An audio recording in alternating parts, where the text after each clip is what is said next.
A teoria tridimensional de Miguel Reale. A teoria tridimensional surge no final dos anos 60 e vem como uma resposta ao formalismo e ao positivismo jurídico. Uma vez que Miguel Reale começa a questionar a ideia de que o estudo do direito se restringe à simples aplicação de normas. É claro que ele não foi o primeiro a formular a teoria, mas foi o que sistematizou de forma mais madura e a tornou muito famosa na América Latina. Mas do que se trata a teoria tridimensional? A teoria tridimensional parte de um pressuposto de que o fenômeno jurídico ele deve ser analisado e compreendido sob uma visão que engloba três aspectos epistemológicos: o fato jurídico, o valor e a norma propriamente dita. Esses três elementos devem estar sempre referidos ao plano cultural da sociedade onde se encontram. Então, primeiro ocorre um fato social, depois se dá um valor a esse fato, ou seja, ele é analisado se for bom ou ruim, e por último é criada uma norma a respeito desse fato. Ou seja, o valor que é dado a esse fato se reflete na sua consequência jurídica. Então, para Reale, o direito ele não pode ser visto com enfoque unilateral, ou seja, priorizando apenas um dos aspectos. O direito não diz respeito apenas à aplicação de normas, mas também está relacionado a questões intrínsecas do sociologismo jurídico. O direito deve ser um reflexo do ambiente cultural de determinado lugar e época, em que os três aspectos, o fático, o axiológico e o normativo, se entrelaçam e se influenciam mutuamente. Então, quem foi Miguel Reale? Miguel Reale, que faleceu em 2006, aos 95 anos, foi um jurista, filósofo e professor brasileiro. Ele era filho do médico italiano Biagio Reale e de Felicidade Reale. Ele morou, quando era criança, no Rio de Janeiro e em Minas Gerais, que foi onde ele cursou o ensino fundamental dele. Mas ele nasceu em São Paulo, e foi em São Paulo também que ele cursou o ensino médio e é onde ele entrou depois na Faculdade de Direito de São Paulo. Falar um pouquinho então fatos importantes da carreira e da vida dele, né? Ele ficou mundialmente conhecido pela teoria tridimensional do direito, que é essa que a gente está falando no nosso trabalho. Em 2002, ele coordenou e elaborou o Código Civil Brasileiro, então se ele faleceu em 2006, ainda no final da sua vida ele estava trabalhando nesse Código Civil Brasileiro, né?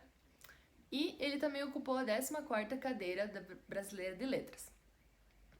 Então, falando na ordem cronológica dos fatos sobre os estudos dele. Em 1922, foi quando ele se mudou para São Paulo e encerrou o ensino médio, e logo após isso ele entrou na Faculdade de Direito e veio a se formar em 1934. Ele participou do movimento constitucionalista que ocorreu em São Paulo em 1932 e fez parte da Ação Integralista Brasileira, que foi criada nesse mesmo ano. Então, algumas obras que ele publicou foi O Estado Moderno e O Capitalismo Internacional. Também em 1941, ele lançou a Teoria do Direito e do Estado, que foi quando ele foi nomeado professor de Filosofia do Direito nessa mesma universidade. Entre 1942 e 1946, ele foi membro do Conselho Administrativo do Estado de São Paulo.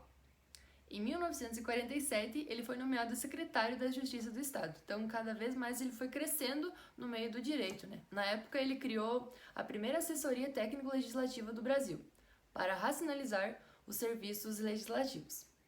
Continuando, em 1949, ele fundou o Instituto Brasileiro de Filosofia, no qual ele foi presidente. Nesse mesmo ano, ele foi nomeado reitor da universidade que ele cursou. Em 1951, então, ele fundou a Revista Brasileira de Filosofia, e nesse mesmo ano, ele chefiou a delegação do governo brasileiro junto à Conferência da Organização Internacional do Trabalho, em Genebra. Em 1952, ele publicou A Doutrina de Kant no Brasil, e nos anos seguintes, a Filosofia do Direito. Então, nesse mesmo ano, ele fundou a Sociedade Interamericana de Filosofia, e ele foi presidente 2 vezes dela. Ele também chefiou a delegação brasileira que participou dos congressos interamericanos de filosofia, né? Em Chicago, Washington, Buenos Aires e Quebec. Quebec e Canadá. Então, ele foi um cara, assim, no que ele podia estar no meio coordenando e chefiando, ele estava lá. Foi um cara muito importante para o direito. Ele também foi relator especial dos Congressos Internacionais de Filosofia, realizado em Veneza, México e Viana. Ele foi vice-presidente de uma das sessões plenárias do Congresso Internacional de Filosofia, realizado em Bulgária. Então, sobre a teoria tridimensional do direito, ele publicou as obras do Teoria do Direito e do Estado e Fundamentos do Direito, que foi a base dele para a teoria tridimensional. Essa teoria, então, ou teoria integral do direito, só foi elaborada em 1968 e é apresentada de forma revolucionária e inovadora de se abordar questões de ciência jurídica.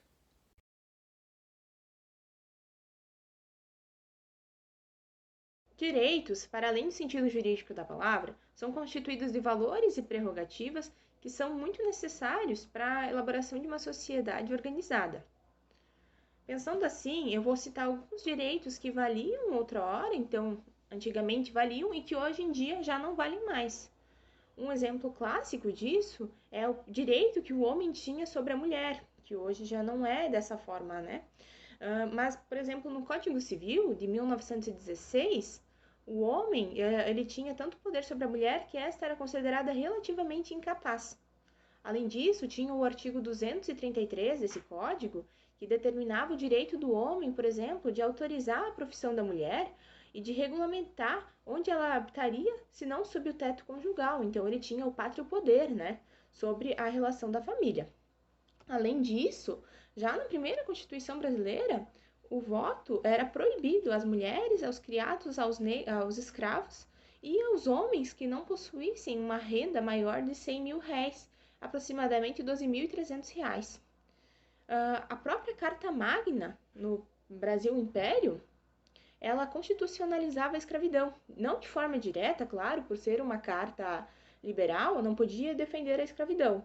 Mas, nas entrelinhas, no seu artigo 2º, ela declara a existência de pessoas, indivíduos, dentro do território brasileiro que não poderiam ser considerados cidadãos, justamente porque não possuíam direito à liberdade. Dessa forma, eram os escravos. Portanto, os direitos como a gente conhece hoje, como cidadania, liberdade, igualdade, só começaram na nossa história, na história do nosso país, recentemente. Então, alguns direitos que não existiam e que hoje existem, por exemplo, que mudaram muito a história do nosso país. A Constituição de 1988, visando então promover cidadania e uma igualdade, então promover também a dignidade humana, trouxe alguns tópicos, alguns posicionamentos muito importantes quanto à igualdade entre gêneros, a ausência do preconceito, então como crime, o racismo como crime imprescritível, a promoção do bem de todos, independente de cor, idade, gênero, também o estabelecimento de um estatuto do idoso, a orientação da preservação do patrimônio indígena, entre outros. Então, ao vislumbrar o passado dos direitos e perceber como nós evoluímos ao longo do tempo, podemos perceber o presente e pensar em alguma coisa para o futuro. Porque olhando para o passado, a gente consegue ver tudo o que evoluímos e o que ainda precisamos evoluir. Durante todo o período colonial, as relações homoafetivas foram consideradas crimes, sendo descriminalizadas só em 1830. Fomos um dos primeiros países das Américas a fazer isso, mas a homossexualidade continuou sendo considerada doença pelo Instituto Nacional de Assistência Médica da Previdência Social, que contribuía para a discriminação. O reconhecimento dos direitos da comunidade no Brasil está ligado às reivindicações do próprio movimento LGBTQIAP+. Uma das primeiras vitórias foi uma campanha promovida na década de 1980 pelo Grupo Gay da Bahia, que exigia que a homossexualidade fosse desconsiderada doença. 5 anos depois, essa exigência foi atendida pelo Conselho Federal de Medicina, que retirou a homossexualidade do Catálogo Nacional de Doenças em 1985. Bem recente, né? Já em 1988, com a promulgação da Constituição da República, os direitos LGBTQIAP+, foram reconhecidos no país, mesmo que de maneira implícita. Digo implícita porque a Constituição não cita a população LGBTQIAP+, de forma explícita em seu texto, mas reconhece seus direitos fundamentais como o de qualquer cidadão. Isso está garantido porque o documento expressa que todos devem ter uma vida digna, declarando todos iguais, e que o Estado deve punir qualquer discriminação que ofenda a liberdade e os direitos fundamentais de um indivíduo. Dessa forma, ficam assegurados à comunidade LGBTQIA+, do Brasil todos os direitos previstos na Constituição, como o direito à vida, educação, saúde, trabalho, igualdade, liberdade, direitos civis e políticos. Além disso, outras medidas também foram tomadas para a garantia dos direitos. Um exemplo é a Resolução número 175 de 2013, do Conselho Nacional de Justiça, que proíbe que autoridades recusem a celebrar o casamento civil entre pessoas do mesmo sexo. Tem também a ação direta de inconstitucionalidade por omissão número 26 do Supremo Tribunal Federal, que decretou a possibilidade de atos homofóbicos e transfóbicos serem punidos como racismo, até que uma lei específica sobre homofobia e transfobia fosse elaborada pelo Congresso Nacional. Mais recentemente, em 2020, o Supremo Tribunal Federal também considerou inconstitucionais normas da Anvisa que excluía do rol de habilitados para doação de sangue os homens gays. Existem também medidas legislativas estaduais e municipais que visam proteção da comunidade LGBTQIA+. Atualmente, casais homoafetivos também possuem o direito de adotar crianças no Brasil. Adotar é o ato de assumir alguém como filho através de um ato jurídico, e como em qualquer filiação de modo permanente.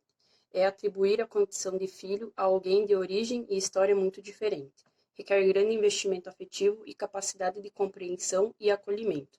A legislação não menciona requisitos de origem racial, religiosa, política, sexual ou de qualquer ordem.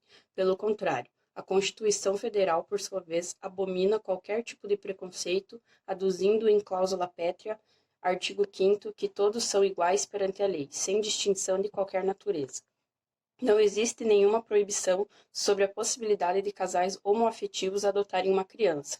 O reconhecimento da união estável homoafetiva em 2011 facilitou e abriu as portas para o novo conceito de família. Ainda há muito preconceito. As pessoas acham que homossexuais são depravados, que têm uma vida desregrada, sem limites ou valores e com maus hábitos. Esta é uma imagem errônea. Há o preconceito de achar que os pais homoafetivos irão passar orientação sexual para as crianças. Reconhecida como entidade familiar, merecedora de proteção estatal, a união formada por pessoas do mesmo sexo, com características de duração, publicidade, continuidade e intenção de constituir família, decorrência inafastável, é a possibilidade de que seus componentes possam adotar. Conclui-se que o tema sobre a adoção por pais homossexuais continua muito polêmico, ainda existindo preconceito em relação ao assunto. A justiça e as orientações de ética médica nacional têm evoluído no sentido de possibilitar a adoção por casais homoafetivos sem discriminação. Contudo, evidencia-se a necessidade da aprovação de uma lei mais específica que garanta de forma integral a dignidade humana a esses casais. Boa noite. Então, para obter uma possível resposta sobre qual seria o parecer do Miguel Reale sobre esse projeto de lei que está em tramitação sobre a adoção de crianças por casais homoafetivos, homossexuais, eu preciso contextualizar um pouco para vocês sobre o que foi o integralismo, do qual o Miguel Reale é um dos fundadores, tá? Esse movimento tem como objetivo eliminar as democracias de partido, formando assim um partido único sem sociedade civil. Isso se assemelha muito ao fascismo, segue a mesma ideologia, além de características predominantes como a perseguição de minorias. Reale rejeita a comparação do integralismo a regimes totalitários, tá? Ele diz o seguinte: o integralismo, a meu ver, não surgiu como uma expressão de mimetismo de fenômenos como o fascismo e muito menos o nazismo. Apesar disso, é possível notar uma semelhança, como, por exemplo, a saudação, marchas específicas e, principalmente, a ruptura da democracia. Mesmo após deixar a militância, Miguel Reale sempre se manteve fiel aos princípios de pensamentos integralistas. Visto isso, pode-se dizer que o Reale seria desfavorável ao projeto em questão.